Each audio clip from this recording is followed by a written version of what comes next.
Your AI application can retrieve the right information with retrieval augmented generation. But there's one important question. Can it remember you? If you tell your AI something in one message, can it understand and use that information in the next?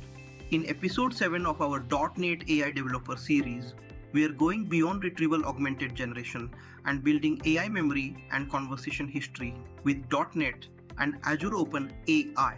We'll build it step by step. Let's create a new model file for our conversation memory. In the Solution Explorer, I'll right-click on the Models folder, select Add, and choose Class. I'll name it Conversation Models.cs. Inside this file, we'll create 3 simple records: conversation request, conversation response, and conversation summary. These models will define the data we need to send messages, receive AI responses, and keep track of our conversation. Now, let's define our 3 conversation models. First, we have conversation request. It contains 2 important values: the session ID and the message. The session ID identifies a specific conversation, and the message contains what the user is asking in the current turn. Next, we have conversation response. This contains the session ID, the AI's reply, the turn count, and the provider we are using. Finally, we have conversation summary. This gives us a quick summary of the conversation: the session ID, how many turns we have, and the last message. So, these 3 records give us a simple structure for handling conversation requests, responses, and session information. Now, let's create our conversation service. I'll right-click on the service folder, select Add, and then choose Class. I'll name this class Conversation Service.cs. This service will contain the main logic for managing our conversation and memory. By keeping this logic inside a separate service class, we can keep our controller clean and make the conversation functionality easier to maintain and extend. Now, inside our conversation service, let's define the dependencies that we'll need.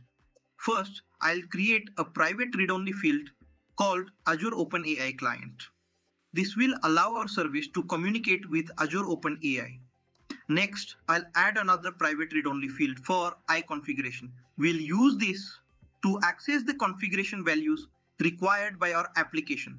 Now, let's create the constructor. I'll pass both Azure OpenAI Client and eye configuration into the constructor using dependency injection. And inside the constructor, I'll assign these values to our private fields. This way, the conversation service gets everything it needs through dependency injection, instead of creating these objects directly inside the service. Now that our service dependencies are ready, let's define where we'll store the conversation history. I'll use a concurrent dictionary where each session it maps to its own list of chat messages. This allows us to maintain a separate conversation history for every user session and preserve that context across HTTP requests. Now, let's create our chat async action method inside the conversation service. I'll define it as an asynchronous method that returns a conversation response.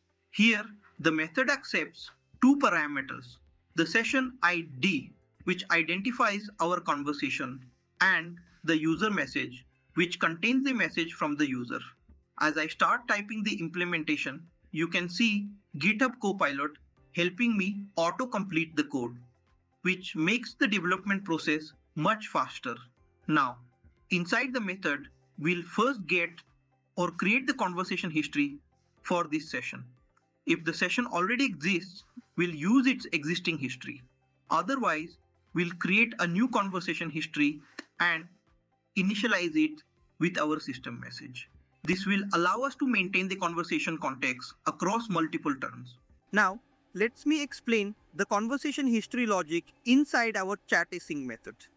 Here, I'm using get or add with the session ID as the key.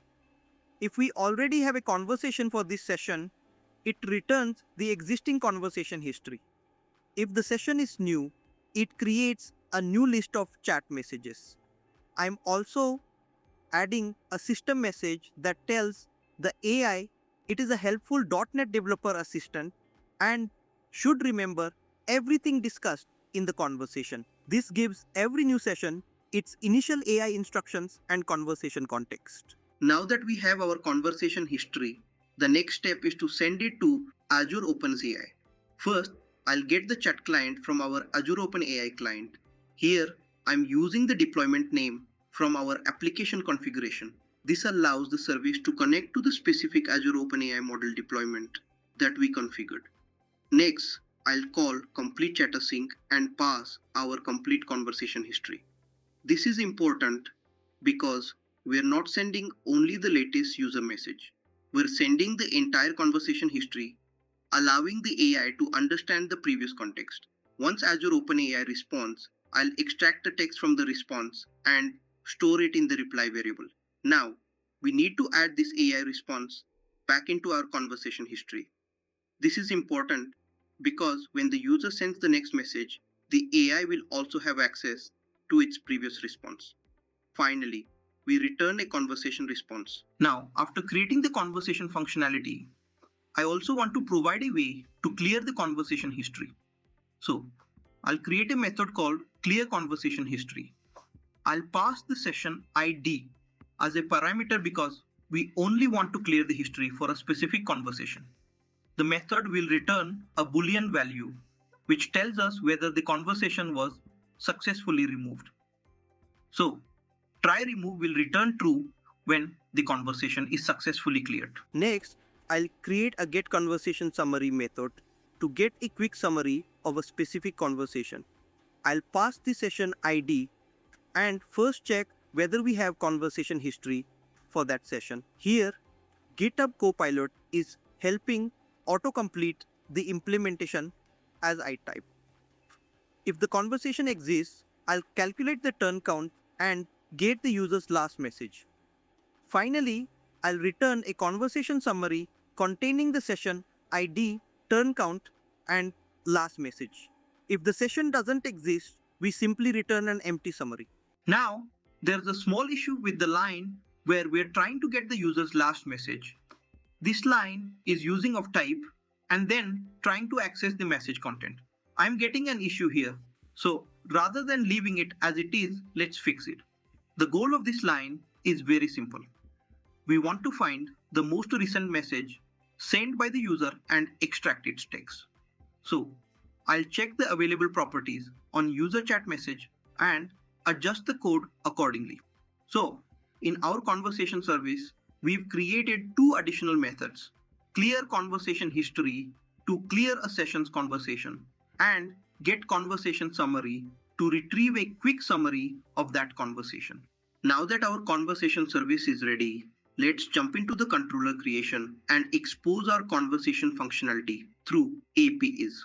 I'll right-click on the controllers folder, select add and create a new controller called conversation controller. Inside the controller, I'll define a private read-only field for our conversation service. Next, I'll create the constructor and inject conversation service using dependency injection. Inside the constructor, I'll assign the injected service to our private field.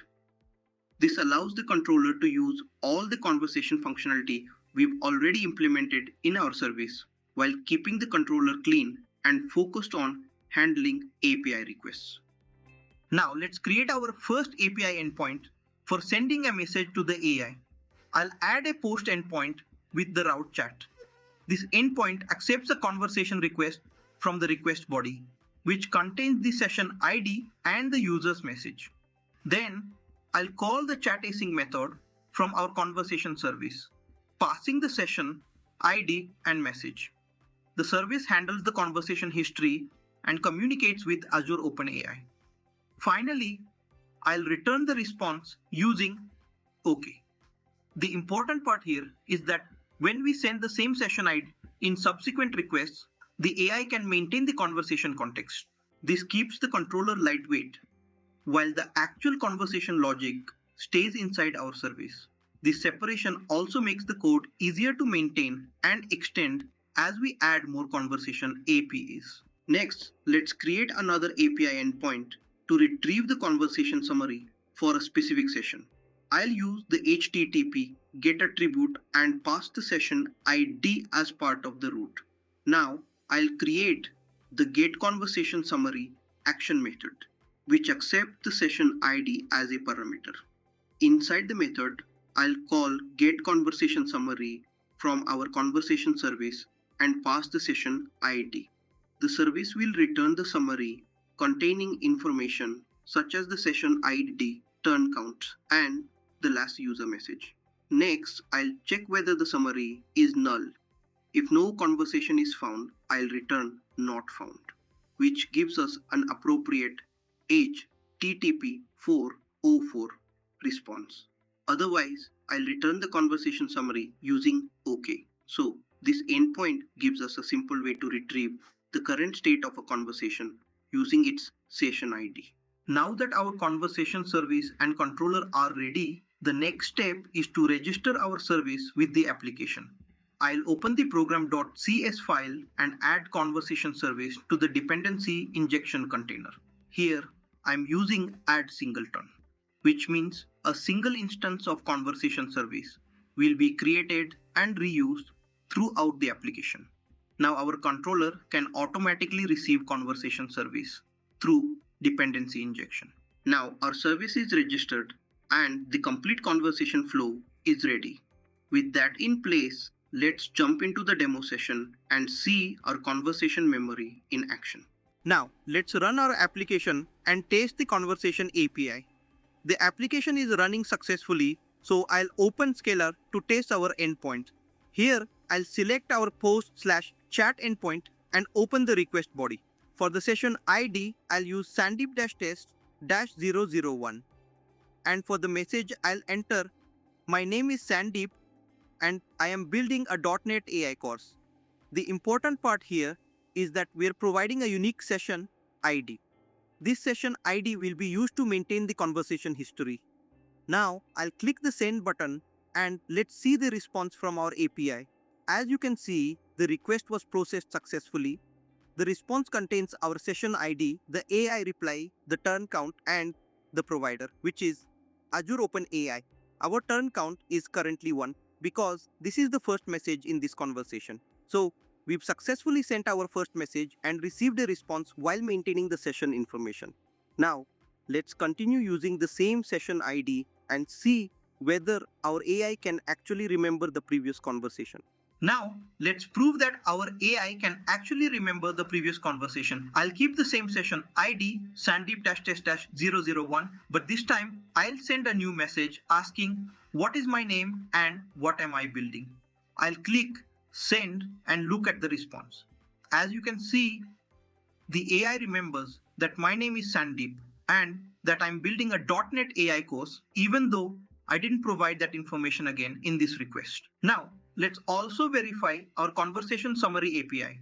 Here, I'll pass the same session ID, Sandeep-test-001, that we used for our previous conversation.